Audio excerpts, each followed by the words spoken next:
Aí pessoal, boa tarde, mais um vídeo, né? A gente vai acompanhar essa parte do tema 2, mais outros anexos. Outros anexos aí que eu passei de vídeo para vocês, demonstrando a resistência, o resistor, tá certo? Para a gente fazer alguns cálculos, né? Esse problema muitas vezes é matemático, não é tanto da parte de física em si. Existem as dificuldades, porém, né? Um problema muitas vezes esbarrado na condição de você fazer uma continha, né? Vamos dar uma vista aqui no segundo exercício e ler. O problema também de vocês é leitura. Vocês não leem muitos problemas, tá bom? Vamos ver se eu consigo acompanhar aqui explicando cada detalhe. Resistor, corrente elétrica e efeito Joule. Quando um material condutor é submetido a uma diferença de potencial, então costuma-se dar uma... Aqui está movimentando muito, gente, eu vou dar uma pausa. E aí pessoal, voltamos. Mais aí mesmo pelo balançar, ele retira muito foco, né? Aí eu estou tentando aqui acertar antes de continuar a leitura, tá? Então é o seguinte, a diferença de potencial que eu risquei aqui, ela é chamada de dp, tá? Diferença de potencial. Costuma-se dizer pelo DDP, né? Costuma-se dizer que ele é chamado de U, ou tensão, né? Tensão. A tensão ela é muito usada para voltagem, tá? Em termos mais comuns do popular, tá? Muitos tecnicamente utilizam, tá certo? Dizem sobre a DDP, né? Eles falam DDP, mas na parte comum entre as pessoas elas chamam de voltagem, tá? Que é isso que chama diferença de potencial. Potencial elétrico ocorre o estabelecimento de uma corrente elétrica no seu interior. Durante esse processo, os elétrons livres colidem com os átomos, tá? Do metal. Isso resulta a perda de velocidade desses elétrons. Então, quando existe uma colisão entre eles, né? Quando existe uma colisão entre esses átomos, o que ocorre? Eles perdem a velocidade, né? Porque lá os elétrons eles vão na corrente elétrica, tá lá no cabo, eles estão passando com uma determinada velocidade, e quando que eles colidem com os átomos, esses elétrons livres colidem com os átomos, eles perdem velocidade, tá? Continuando, no entanto, por conta da ação das forças elétricas nos elétrons, eles recuperam a velocidade e consequentemente colidem novamente com outros átomos. Então é sempre assim, tá? Eles têm uma certa velocidade, colidem com outros átomos, e aí eles perdem velocidade e iniciam-se novamente. Elétrons livres em movimento colidem com átomos, perdendo e recuperando velocidade. A animação indica a forma representativa da trajetória desses elétrons no interior do condutor. Tá certo? Que seria isso daqui ocorrendo, tá? Que eles estão aí em velocidade e aí eles colidem, perdem então uma velocidade e depois se recuperam. Resistor, corrente elétrica e efeito Joule, continuando. Esse processo de colisões sucessivas provoca uma constante oscilação dos átomos do condutor, aumentando a amplitude de seus movimentos vibratórios e, consequentemente, elevando a temperatura do material. Então, a partir do momento que eles estão em movimento e eles colidem, né, isso vai acabando aumentando a temperatura do material, ou seja, ela vai ficando mais quente. Tá? Em termos de energia, costuma-se dizer, então, razões das colisões, a energia cinética. O que seria a energia cinética? Né? Você deve ter ouvido falar sobre o que é a energia cinética. A energia cinética é a energia do movimento, tá certo? Quando existe uma determinada movimentação, existe o quê? Uma energia de vibração, tá certo? Essa energia de vibração é chamada energia do movimento, que, por sua vez, é igual à energia cinética. Dos elétrons cedidas a átomos do material, converte-se em energia térmica, Então, energia cinética se converte em energia térmica. O que seria energia térmica? Então, conforme o movimento desses elétrons, eles vão se aquecendo, tá certo? Então, eles se movimentam de um lado para o outro, fazendo com que esse material fique aquecido e havendo uma transformação de energia de movimento em energia térmica, ou seja, energia em forma de calor. Essa transformação recebe-se o nome do efeito Joule. Tá? Em um dos vídeos a gente está mostrando o que seria esse efeito Joule, como que ocorre e tal, etc. Tá? O efeito Joule. Tá? Aqui nós temos dois exemplos. Tá? Um é o ferro de passar, um exemplo, aparelho que converte energia elétrica em térmica, é um dos exemplos. E o chuveiro elétrico, exemplo, que aparelho que converte energia elétrica em energia térmica. Continuando, dito dessa maneira informal, né, a resistência elétrica é uma das propriedades dos materiais que está associada à dificuldade de passagem de corrente elétrica. Dispositivos apresentam características de maneira mais acentuadas, são chamados resistores elétricos. Tá? Então nós temos como exemplo de resistor, um resistor do cotidiano, né? Já fiz um vídeo exemplificando as cores, né? Símbolos das cores, tem cada um dado um determinado valor, tá certo? Ela pode ser representada também assim, ó, como resistor, como forma de uma ondinha, né? Como forma de um raio, tá? Representação simbólica, tá? E ela pode ser representada assim também, tá? Em forma de um retângulozinho pequeno, tá? Ou quadrado, como for, tá? Continuando lá em cima, vou passar aqui mais desse lado. Um exemplo, tá, desse comportamento pode ser observado no resistor elétrico chuveiro. Ao ser percorrido por uma corrente elétrica, impõe uma dificuldade de passagens de elétrons, tá, resultando no aumento de temperatura do resistor. Então, nós tivemos também um vídeo falando sobre o resistor, que basicamente a gente tem o resistor, que seria essa parte aqui da gravura, né, que é dada da resistência da figura, variando de chuveiro em chuveiro. Então a água passa aqui, né, ele entra em contato com os elétrons, né, que criam uma resistência, uma dificuldade para passar. Aí que acontece? Conforme o movimento, a energia cinética desses elétrons aqui, eles acabam ficando quentes e automaticamente esquentando a água. Então é energia de calor, ou seja, a energia cinética desse movimento desses elétrons colidindo com o átomo forma o que a gente chama de resistência, tá certo? Ou seja, a resistência de um chuveiro quando ele queima, né? Nós comentamos sobre esse fato também, tá? Por sua vez, fica no interior do chuveiro, cede calor para a água, resultando no banho com água quente.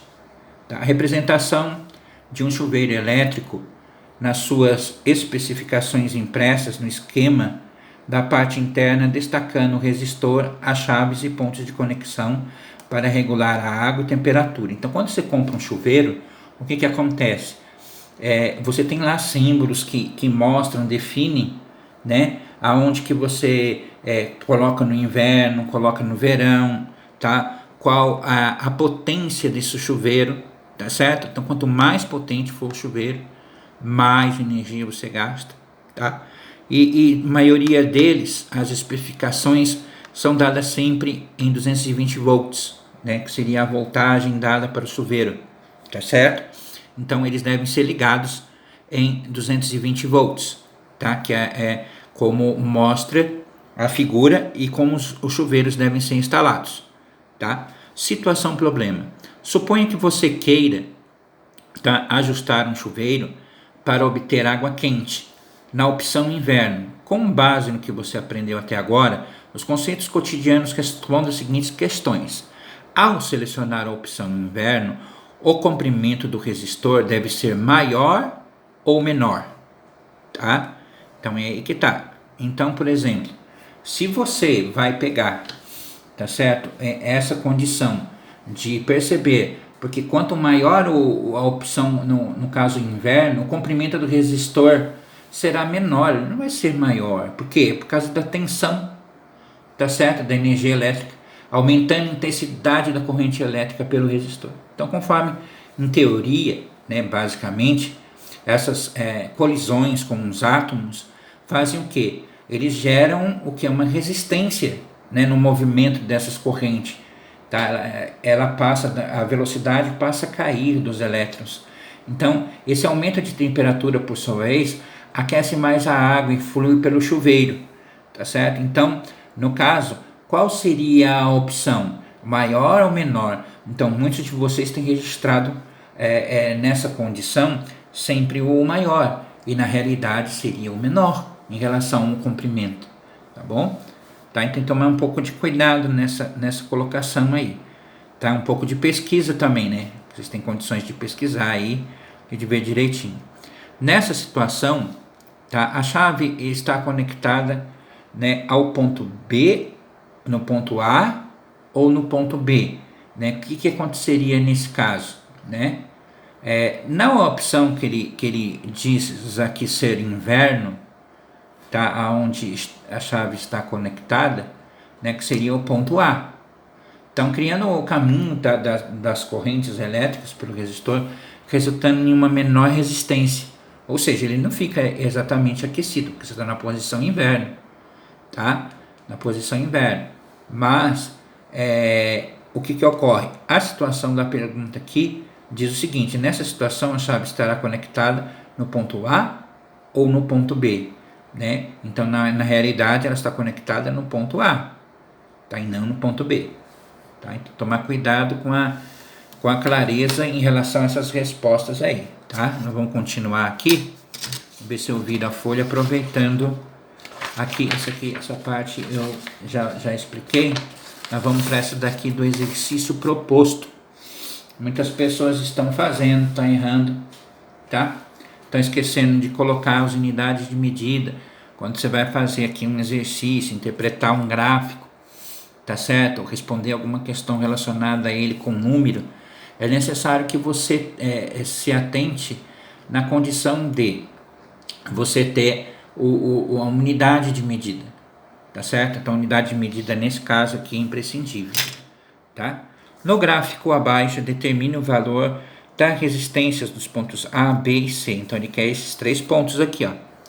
Ponto A, ponto B e ponto C, tá certo? Aqui a gente tem o U. O que seria esse U? Seria o que a gente chama diferença de potencial, tá certo? Diferença de potencial. Ela é dada em voltagens, e o U a gente fala que é a mesma coisa que tensão, tá certo? Tensão elétrica, tá? Tensão elétrica seria a mesma coisa que voltagem, tá? Que eu esqueci do T aqui, não coloquei, tá? Então, o DDP nada mais é que a voltagem ou a tensão elétrica que está passando lá, que seria a corrente que está passando pelo fio, tá? Os elétrons que estão passando por lá. E aqui a intensidade da corrente elétrica medida em amperes, lembra? Amperes, tá? Intensidade da corrente elétrica, a gente viu que a unidade é amperes, tá certo? Tá, como que a gente vai fazer essas 3 contas, essas 3 situações? Veja bem, aqui a gente vai ter aqui, tá certo? 5, tá certo? E aqui essa parte O aqui, que seria isso daqui, né, professor? Isso aqui é um ângulo, tá certo? É o ângulo que está se formando em relação ao gráfico aqui explicado. Então, você tem basicamente aqui, tá? Como que você vai calcular essa resistência? Então, a resistência seria R, né, de resistência, tá? Que é dada pela unidade de medida ômega, tá certo? Que é a letra grega, que seria a última letra do alfabeto grego, tá certo? E aí você vai pegar aqui, nós vamos dividir essa situação. Nós vamos pegar aqui resistência igual a tensão dividida pela intensidade, tá certo? Então, você vai dividir esse U aqui, tá certo? Pela intensidade. E aqui você vai encontrar as resistências, tá certo? Então, no primeiro você tem a resistência, tá? 5 dividido por 1. Quanto daria isso? 5. Então, se eu pegar aqui 10 dividido por 2, professor, é a mesma coisa. Se eu pegar 20 dividido por 4, vai dar quanto? A mesma coisa. Então, Se diz que esta linha aqui, no caso, que é a resistência, ela tem que ser constante. Tá? Esse é o princípio. Se ela não for constante, o que vai acontecer? Ela não é um cálculo ômico, então ela vai ser calculada de modo diferente. E não como essa formulinha aqui, ou como outras, vai ser calculado de forma diferente, porque ele não se resulta em uma unidade ômica, tá? Então, entende-se que a resistência, ela é constante. Se ela não for constante, tá? Não é esse tipo de cálculo que vai ser proposto para se idealizar, para fazer tal, etc.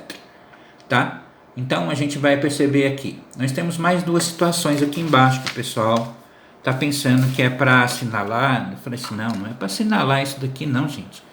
Daí o exercício direito, né? Não vai só atrás dos colegas. Preste atenção, pesquise. Um resistor ômico é percorrido por uma corrente elétrica de intensidade 5 amperes. Quando submetido a uma diferença de potencial de 100 volts, determine o quê? O que ele vai querer determinar? A resistência elétrica do resistor. Como é que a gente vai fazer isso de cálculo? Vai pegar aqui, ó, resistência igual, tá certo? A tensão elétrica dividido por I. Então aqui, a partir daqui, tá? A gente vai oferecer aqui o quê? Tá? Não vou fazer para você não, vou deixar aqui para você tá aí vendo o exercício e pensando. Alguém pode colocar aqui aqui os dados, né? Resistência, tá certo? Qual seria a tensão elétrica? Tá? Qual seria a tensão? A tensão seria 100, né? 100 volts. Então, o nosso U aqui seria 100 volts, tá? Depois, qual seria a intensidade disso? A intensidade, lembrando sempre que ela é medida em amperes, certo? A são 5 amperes. Olha aqui, ó. 5 amperes, tá? Então, o que você vai fazer? Você vai substituir, tá certo? Isso daqui e isso daqui e vai fazer a divisão. E vai colocar o que? A unidade de medida. Unidade de medida. Qual a unidade de medida disso daqui? Tá? A unidade de medida seria exemplificarmente o quê? O R, né? Que seria a resistência. E a unidade de medida é o ohms, tá? Que seria o símbolo ômico, tá? Que seria a letra grega. Então você vai fazer aqui a divisão e vai colocar aí o exercício em pauta, tá? Resultado. Vamos lá. Intensidade da corrente elétrica que percorre o resistor quando submetida a diferença de potencial de 250 volts. Olha só, é a mesma situação. Então você vai pegar aqui a resistência, tá certo? A tensão, tá? E a intensidade. Então nós temos aqui, ele quer saber a intensidade, certo? Quem que seria a intensidade? O I, tá? O I. Então você vai pegar aqui 250, tá certo? A unidade 250 volts, que seria a tensão, tá certo? Depois o I. Quem que é o I? O I é o que está proposto lá pra gente. A intensidade vai ter que ser encontrada, tá? Quanto que deu de resistência? Qual é o valor dessa resistência? Tá? Qual o valor dessa resistência? A gente tem? Tem sim. Tem como? Quando você calcular ela aqui, ó. Então, primeiro você tem que fazer esse cálculo. Então, a letra B depende da letra A. Se o que você achar de resistência, você vai colocar aqui, ó. Aqui é a resistência, tá? Mas, professor, o que vai acontecer aí? Como que eu vou fazer isso daí? Então, você vai achar aqui essa resistência e vai colocar aqui para você fazer o cálculo. Você pode inverter isso daqui ou fazer uma regra de 3. Tá? Como seria isso? Essa fórmula aqui, você pode trocar, por exemplo, o R ele está aqui, ele pode vir para cá e o I para cá. Pode fazer isso? Pode. Então, veja bem, ó. Eu troquei a fórmula. Ó. Tá vendo? Eu posso fazer isso. Aí eu vou pegar a tensão, que é 250, e vou dividir pela resistência. A resistência é aquele que eu vou encontrar aqui, ó. Então você pode usar essa formulinha aqui que eu troquei, ó. É uma forma de você fazer ela mais fácil. Para quem não gosta de regra de 3, né? Vai colocar o valor aqui, multiplicar e tal.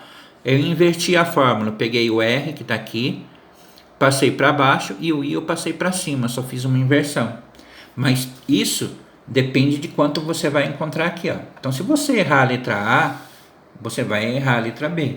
Tá bom? Então essas aí são as dicas, tá? O de cima até saiu de boa para vocês, mas aí o de baixo é uma questão de interpretação. Mas eu vou querer os cálculos aqui, tá? Então aqui basicamente da primeira, tá certo? Qual que é a resistência? 5 ohms, tá? Então tem que existir aqui a unidade. Então lembre-se que se não houver a unidade, eu vou ter que devolver o exercício. Esse é o problema, tá bom? Então fiquem vistos, preparados para essa situação, tá? E no próximo eu vou estar falando da situação 3, né? Potência elétrica e tal, que não é pequeno, é longo até demais. Tá? Até daqui a pouco.